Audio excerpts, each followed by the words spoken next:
Polemik ijazah Presiden RI ke-7 Joko Widodo hingga kini menyeret pihak kampus Universitas Gadjah Mada atau UGM. Sekira 8 pejabat UGM itu diantaranya Rektor UGM, 4 Wakil Rektor dan Dekan Fakultas Kehutanan. Selain itu, Kepala Perpustakaan Fakultas Kehutanan hingga dosen pembimbing skripsi Presiden Jokowi saat menempuh pendidikan di UGM, yakni Insinyur Kasmujo. Gugatan soal ijazah Jokowi ini diajukan advokat dan pengamat sosial Insinyur Komardin. Jadi gugatan tercatat dalam nomor perkara 106-PDT-G-2025-PNSMN dan didaftarkan sejak 5 Mei 2025. Menurut juru bicara PN Sleman Cahyono, proses hukum saat ini masih dalam tahap pemanggilan para tergugat.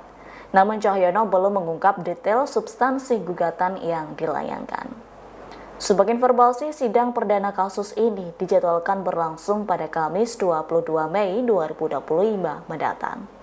Merespons gugatan tersebut, Sekretaris UGM Andi Sandi Antonius Tabusasa mengatakan pihak universitas akan mematuhi proses hukum yang berlaku.